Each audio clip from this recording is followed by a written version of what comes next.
Hello साथीहरू, आज फेरि पनि मदर्स डे मेरो छोरीले मेरो लागि चाहिँ बनाइदिएको यो सानो गिफ्ट।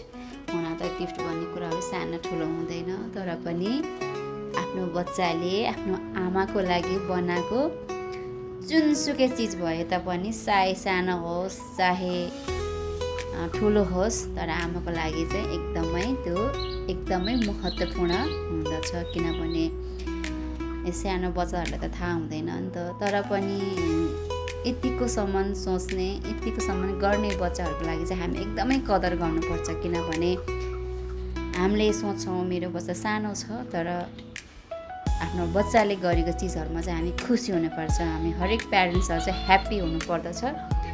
यहाँ चाहिँ happy mother's day, you are the best mum in the world, love you mum लेखेको छ मेरो छोरीले। थ्याङ्क यू छोरी। हामी कुनै पनि गिफ्ट अथवा सानो ठुलो हामी नभनौँ, किनभने गिफ्ट भनेको गिफ्ट हो, चाहे त्यो कागजको खोस्टा किन नहोस्। तर पनि मेरो छोरीले मेरो लागि यति बनाइदिएको रहेछ, तर एकदमै खुसी छु म। किनभने आफ्नो बच्चाले गरेको जुनै पनि कुरा चाहिँ हामी ह्याप्पी हुनुपर्दछ। हामी प्यारेन्ट्सहरू चाहिँ आफ्नो बच्चाको एकदम हौसलाको एउटा बलियो खम्बा हामी हुनुपर्दछ। मलाई एकदमै खुसी लाग्यो मेरो छोरीले यतिको गर्दा पनि एकदमै खुसी लागेको छ।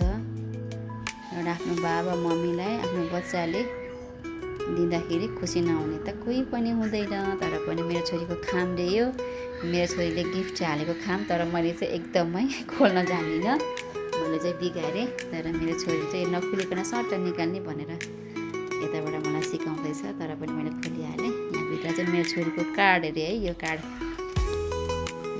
रे। तर यो बजारमा पाउने कार्डहरू भन्दा पनि एकदमै बहुमूल्य छ मेरो लागि चाहिँ। यो कागज भए तापनि मेरो छोरीको मेहनत छ नि त यहाँ। त्यसकारण आफ्नो बच्चाले आफ्नो बाबा आफ्नो आमाको लागि कुनै पनि चिज हामी गर्छौँ भने चाहिँ हामी खुसी हुनुपर्दछ। किनभने बुवा आमा भनेको त पहिलो पाठशाला हो। त्यस कारणले आफ्नो बच्चाहरूको सानो वर्कमा पनि हामी प्यारेन्ट्सहरू ह्याप्पी हुनुपर्दछ। बच्चाहरूलाई अझै गर्ने उत्सुकता दिनुपर्दछ आफ्नो बच्चाहरूको लागि। साँच्चै नै हामी एउटा हौसलाको पात्र हामी हुनुपर्दछ।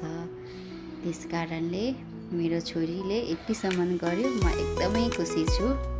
तपाईँहरूले पनि त आफ्नो बच्चाले यसरी नै बनाउनु भएर दिनुभएको छ भने